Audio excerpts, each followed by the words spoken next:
طيب على بركة الله، بسم الله الرحمن الرحيم. هنبدأ في ملزمة الدين. بسم الله الرحمن الرحيم. أهم حاجة إن احنا نحفظ آية الكرسي والأحاديث اللي أنا كنت معلمة لكم عليها في الكتاب، والآيات اللي بتيجي في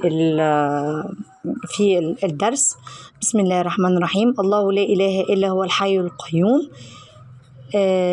الحي القيوم أهي، لو احنا حافظينها نعرف نقولها على طول.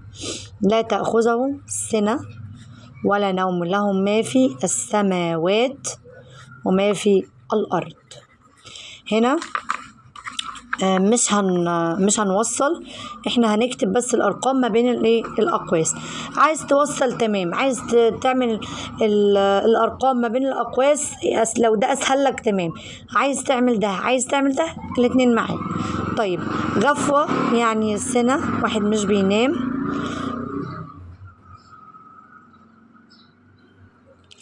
القيوم القائم بتدبير الخلق. لا معبود بحق إلا الله، أهي الله لا إله إلا هو. طيب الدائم الباقي اللي هي الحي. طيب إن في خلق السماوات الخلق السماوات والأرض واختلاف الليل والنهار، النقط دي زيادة لآيات لأولي الألباب. جعل، هو عايز هنا من دلائل قدرة الله، قول لي أي حاجة ما بين الأقواس. جعل، هو جعل هنا ربنا إيه اللي في السماء يلا، أو الطائر أو السحابة أو الشمس. طيب جعل إيه في الأرض؟ الإنسان أو الحيوان. طيب جعل إيه في الإنسان؟ خلق إيه في الإنسان؟ قول لي عين، رجل، راس، أي حاجة ربنا خلقها في إيه؟ في الإنسان. طيب خلق الله البحر أزرق اللون، لونه أزرق. خلق الله وخلق الثمر، يبقى خلق الشجر وخلق له الثمر. القمر بيظهر فين؟ في الليل. من فوائد الشجر إن هو بيجيب لك الثمر. اكتب بس كلمة الثمر، يعني حاول على قد ما تقدر إنك تكتب كلمات قليلة. مين خلق الكون ده؟ الله. اكتب بس كلمة الله. طيب مين أول واحد اتخلق؟ كان سيدنا آدم أبو البشر. اتخلق سيدنا آدم كان يوم إيه؟ كان يوم جمعة، ودي احنا شرحناه في قلب الحصة. خلق سيدنا آدم عليه السلام من مية وتراب. استخلف يعني ربنا خلى سيدنا آدم في الأرض ليه؟ قلنا فاكرين لو قلنا في الحصة عشان يعمر البيوت، عشان يبني بيوت ويتجوز ويخلف ويجيب إيه؟ أولاد. طيب جاء جبريل، ده حديث برضو احنا كنت طلبت منكم ان انتوا تحفظوه. جاء جبريل وسأل النبي صلى الله عليه وسلم وأخبرني عن الإيمان، قال أن نؤمن بالله وملائكته ورسله واليوم الآخر ونؤمن بالقدر خيره وشره. قال صدقت. وطبعا احنا فاكرين أركان الإيمان: الإيمان بالله والملائكة والرسل والكتب والقدر خيره وشره واليوم الآخر اللي هو يوم الإيه الآخر اللي هو يوم القيامة. طيب من نعم الله على الإنسان الجسم والعقل. السهر قدام التلفزيون مفيد للجسم، إن أنا أنام متأخر غلط. القراءة مفيدة للعقل، أيوة. إن أنا أحافظ على ممارسة الرياضة هتحافظ على جسمي طبعا. لابد من كل هو دار، يعني هو أنا لازم كل حاجة غير مفيدة ليا تبقى مفيدة أو يعني أعوزها؟ طبعا غلط. طلب العلم بيفيدنا في الدنيا وفي الآخرة طبعا. ايه اللي ممكن ان احنا نحافظ بيه على جسمنا وعقلنا؟ ممكن نكتب كلمة القراءة بس، هحسبها لك صح. ممكن تكتب ممارسة الرياضة، هحسبها لك برضو ايه صح.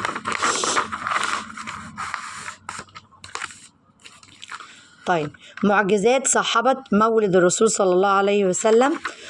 رأت، يعني فاكرين الدرس بتاع ولادة النبي صلى الله عليه وسلم، معجزة ولادة النبي صلى الله عليه وسلم. رأت أم النبي صلى الله عليه وسلم نور ملأ حجرتها، ولا كان ملأ قصور الشام؟ غلط. ده لأن ما أنا قعدت أقول لكم إن النور بتاعها لف فين؟ في قصور الشام، كانت سوريا. الشام دي اللي هي إيه؟ سوريا. يعني هي كانت في مكة، ما أنا قلت لكم إن هي كانت في السعودية، وراح نورها لبلاد الشام اللي هي بلاد سوريا وغيرها. طيب، انطفأت النار التي كان العرب يعبدونها عند مولد النبي صلى الله عليه وسلم. لما انا قلت لكم النار انطفت لوحدها، صح؟ المجوس اللي احنا قلنا اللي هما بيعبدوا ايه؟ النار، كانوا بيسكنوا بلاد الفرس. ايوه. طيب، ام الرسول صلى الله عليه وسلم هي السيدة آمنة بنت وهب. ايوه، دي ام النبي صلى الله عليه وسلم، السيدة آمنة بنت وهب او آمنة بنت وهب. كان يسافر أهل مكة قديما للتجارة. أيوة، لما قلت لكم إن هم كانوا بيسافروا بالجمل، وكانوا بيقعدوا بالثلاث والأربع والخمس أيام عشان يروحوا البلد اللي جنبهم، أو بلد بعد البلد اللي جنبهم. مين أول آمن بالنبي صلى الله عليه وسلم؟ مش لازم تقولهم لي بالترتيب، مش لازم تقولهم بالترتيب. ممكن نكتب الأسامي بس، مش لازم تقولي علي بن أبي طالب، قولي علي بس. ممكن تقولي أبو بكر بس، وممكن تقولي خديجة أو عمر بس. ماشي. لا، سيدنا عمر، لا أنا ما قلتش سيدنا عمر أصلا. ماشي. بدأ الرسول صلى الله عليه وسلم دعوته إلى الإسلام. بدأ الرسول صلى الله عليه وسلم دعوته إلى الإسلام سرا، كانت في السر. كان الرسول صلى الله عليه وسلم يتجمع في دار الأرقم. اكتب كلمة الأرقم بس، مش لازم تقولي الأرقم من قبل الأرقم، هي الأرقم بس. كان النبي صلى الله عليه وسلم يتجمع في دار أبي بكر. غلط. كانت قريش تعبد الأصنام قبل دعوة النبي. أيوة. بدأ الرسول صلى الله عليه وسلم بدعوة المؤمنين الأقربين له. أيوة، لما أنا قلت أقول لكم إيه؟ وأنذر عشيرتك الأقربين. الأقربين يعني قرايبه. لما أنا قلت لكم إن هو بدأ بقرايبه اللي هو أهل بيته، وراحت سيدة خديجة أمنت بيه، ولما راح قال لجده وما أمنش بيه، ولما راح قال لعمامه وما أمنوش بيه وضحكوا عليه، ولما راح أمن بأصحابه وايه وامنوا بيه اللي هو كان مين؟ سيدنا ابو بكر، كان صاحب الصديق. احنا قلنا عشان هو ايه؟ كان بيصدق النبي صلى الله عليه وسلم في اي حاجه بيقولها، وان هو ابدا عمره ما كذب، وكان صاحب النبي صلى الله عليه وسلم. طيب، استمرت الدعوه السر في مكه، احنا قلنا كام سنه؟ 3 سنين. صعد النبي صلى الله عليه وسلم على جبل ايه؟ جبل الصفا.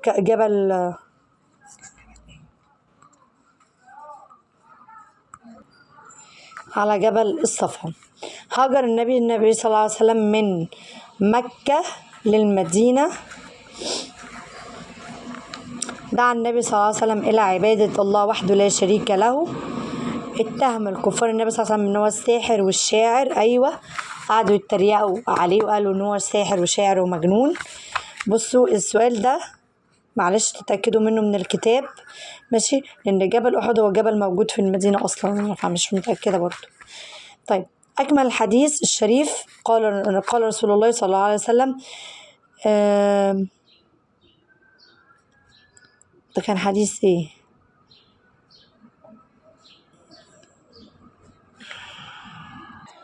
معلش أنا كنت ناسية الحديث. من علم حرفا من حروف الله فله به حسنة، والحسنة ب10 أمثالها. لا أقول ألف لام حرف، ولكني أقول الألف حرف، واللام حرف، والفاء حرف، الألف حرف، واللام حرف، والميم حرف. ممكن تكتب ألف كده، أسفة، ألف كده، ممكن تكتب لام كده، هحسبها لك برضو صح، والميم صح، والميم هحسبها لك صح. نسهل على بعض عشان ربنا يسهلها علينا. طيب، القرآن الكريم يقود العقل إلى خير الايه بقى؟ خير العمل، لا خيري العقل. ممكن نكتب القرآن الكريم خيري الدنيا والآخرة. طيب أقيموا الصلاة تأمرنا بإيه؟ نقيم الصلاة، نقيم، أو ممكن نكتب كلمة الصلاة بس. تأمرنا بالصلاة، اكتب لي كلمة الصلاة بس. تأمرنا الآية بالزكاة، الزكاة بس. هحسبها لك برضو صح. سهل على بعض يا جماعة عشان ربنا يسهلها علينا. الماء الطهور هو الماء الذي لم يسبق استخدامه، محدش استخدمه. طيب استخدامه هو فين؟ ولم يتغير، قول شكله أو لونه أو ريحته أي حاجة. الصلاة ركن من أركان الإسلام. الصلاة لا تصلح إلا بالإيمان أو بالإسلام. اكتب كلمة الإسلام، لازم تكون مسلم، واكتب لي كلمة الوضوء.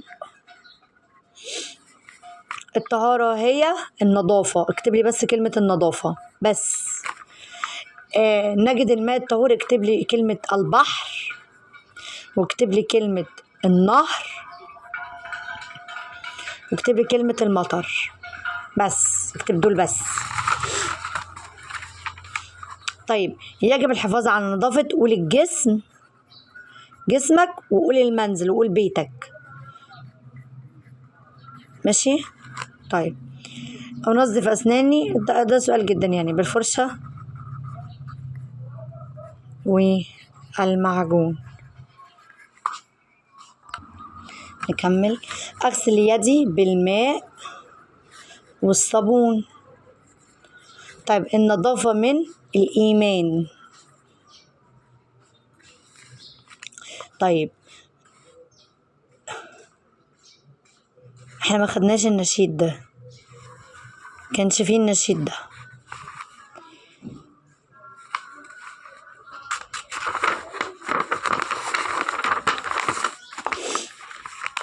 الوضوء هو هنرتب خطوات الوضوء.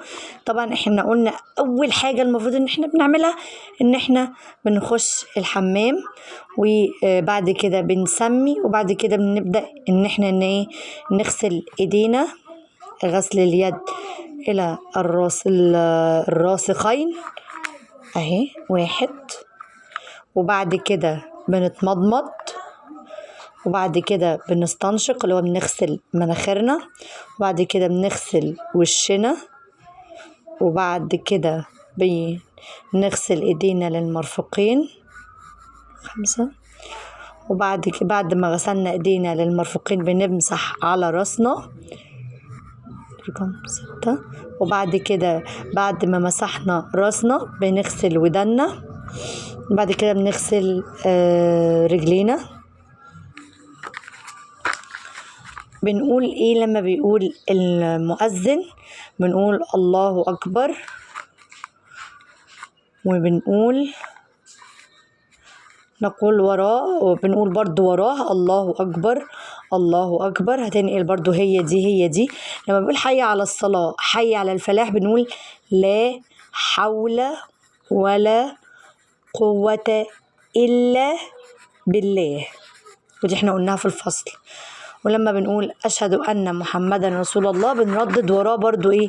أشهد أن محمدا رسول، لأن أنا قلت لكم نقول كما يقول المؤذن، ما عدا كلمة حي على الفلاح، حي على الصلاة، بنقول لا حول ولا قوة إلا بالله العلي العظيم. طيب نكمل الحديث عشان في كلمات مش موجودة.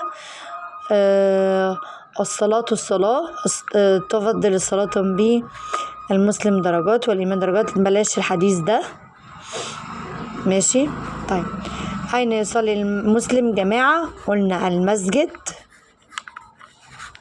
طيب أين تقف النساء في الصلاة؟ احنا قلنا ان النساء الحديث ده ممكن نكمله من الكتاب لاني بصراحة مش فاكراه.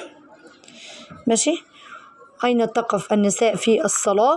النساء قلنا قلنا ان هي بتقف آخر صف. ما تكتبليش خلف الرجال، لا اكتب لي آخر صف عشان تبقى كلمتين سهلين عليك وانت بتكتب. طيب أتخلص من المهمات بوضعها في السلة. اكتب كلمة السلة بس عشان تبقى سهلة. طيب كانت الخطبة بتاعت الجمعة كانت عن النظافة. بيفصل برضو. النظافة، أحافظ على غرفتي لأن المسلم نظيف. عليكم السلام. طيب نكمل. الإسلام دين نظيف. اكتب لي كلمة نظيف بس. المفروض ان دين سماحة يعني وكده، بس احنا هنقول دين ايه؟ نظيف. انا عايزك بس تكتب ايه؟ كلمات سهلة. تتحقق النظافة في الحديقة، اكتب برضو كلمة بالنظافة ماشي. او يعني لو الكلمة دي طويلة اكتب كلمة الحفاظ. هي المفروض الحفاظ على النظافة أو إلقاء القمامة في السلة. لا، أنا عايزاك تكتب لي كلمة واحدة بس عشان وقت الامتحان، وعلشان كمان تبقى كلمة سهلة ما تقعش في الايه في الإملة بتاعتها. واكتب برضو نفس الكلمة، هي تكتب كلمة النظافة في الشارع برضو بالنظافة، أو كلمة الحفاظ عشان تبقى الكلمات سهلة. احنا عايزين كلمات سهلة عليك يا حبيبي أو يا حبيبتي. ماشي. نزل القرآن على سيدنا محمد قبل نزول التوراة على سيدنا موسى. غلط، احنا خدنا ترتيب الكتب السماوية. الإيمان بالكتب السماوية يحقق لنا الخير والسعادة في الدنيا وفي الآخرة، بيسهل علينا الدنيا طبعا يعني. يجب أن نؤمن بالتوراة فقط. غلط، احنا قلنا ايه؟ بالكتب كلها. طيب الكتب السماوية هنوصل هنا ثانية بس. القرآن الكريم هو معجزة النبي صلى الله عليه وسلم للنبي، تتكفل الله بحفظ القرآن الكريم. الكتب السماوية عبادة، والقرآن الكريم من التحريف والتبديل. هنا تكفل يعني اختص ربنا سبحانه وتعالى. فاكرين لما انا قلت لكم ان ربنا وعدنا في القرآن وقال انه لو في لوح محفوظ، هو كان ربنا بيوعدنا ان هو يحافظ على الكتب السماوية كلها، مش بس القرآن، لا الكتب السماوية كلها من ان هي ايه؟ تتحرف. والكتاب الوحيد الذي لم تتبدل كلماته هو القرآن الكريم. من هو الرزاق؟ الله. طيب إن الله هو الرزاق ذو القوة المتين. طيب من صور الرزق أي حاجة، أي حاجة. اكتب لي كده كلمة الصحة ماشي. الطعام أو الأكل، ممكن تكتب الأكل، ممكن نكتب الماء. اي حاجه سهله عليك، نقي الكلمات السهله عليك. وحضراتكم لو اولياء الامور بيسمعوا الفيديوهات نحفظ الاولاد الكلمه السهله والخفيفه عليه. الله يرزق كل المخلوقات مثل العصفور مثلا، النمل والنحل، كلمتين سهلين هم. الرزاق هو من يهب لعباده الرزق.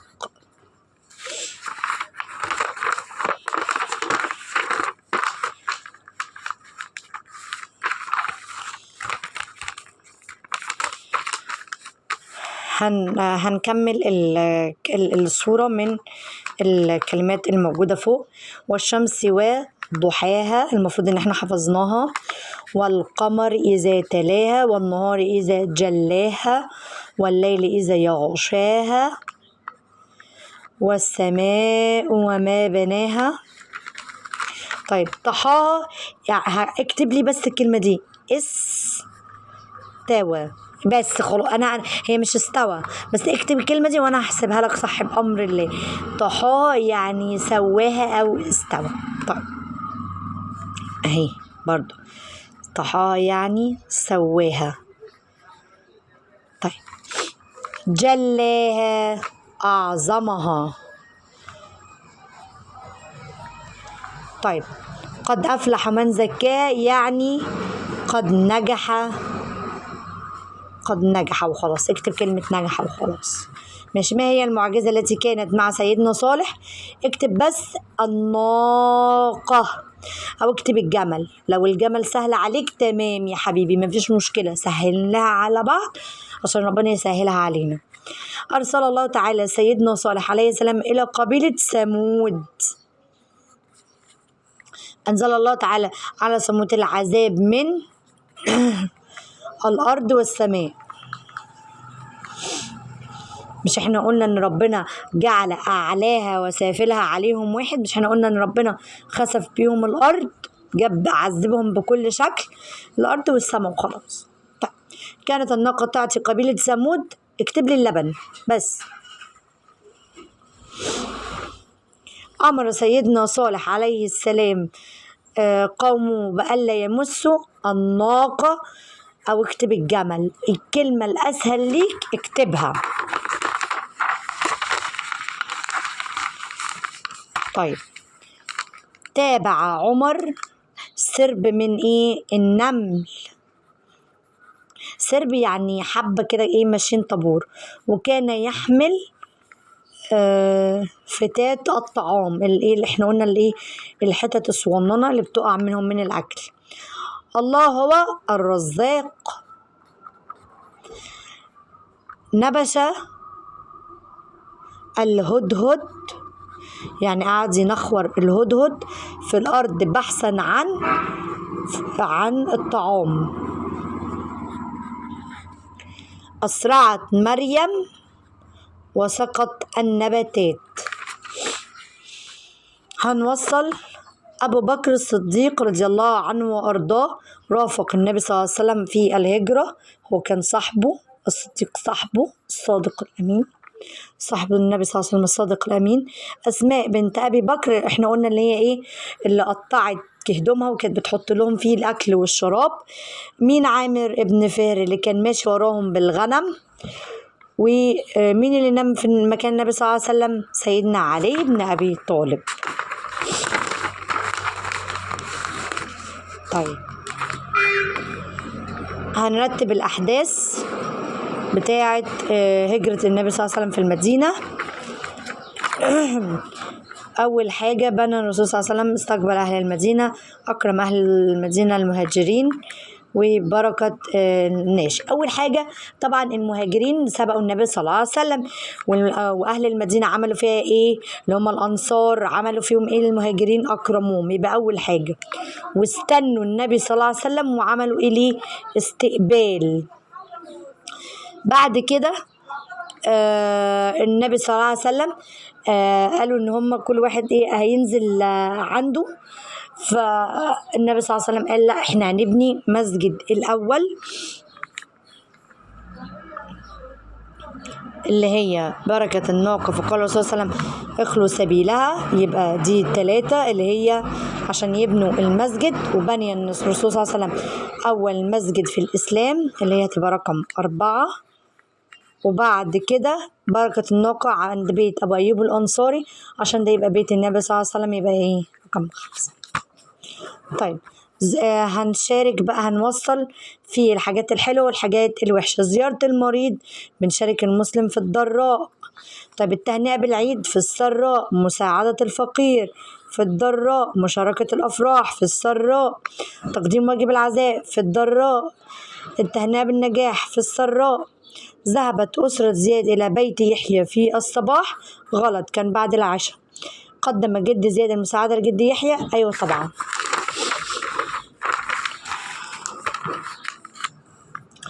على من تجب الزكاة اكتب لي 1، مش لازم تكتب لي 8. اكتب لي أسهل كلمة، اكتب لي كلمة الفقير، أسهل كلمة الفقير. طيب، الزكاة هي ركن، الركن كان الركن الكام؟ إقامة الصلاة، شهادة أن لا إله إلا الله، إقامة الصلاة، أداء الزكاة، صوم رمضان، حج البيت لمن استطاع إليه السبيل. يبقى الركن الثالث. مش لازم تكتب لي 3 بالعربي، اكتب لي 3 بالرقم كده. الزكاة تطهر النفس والذنب. الذنب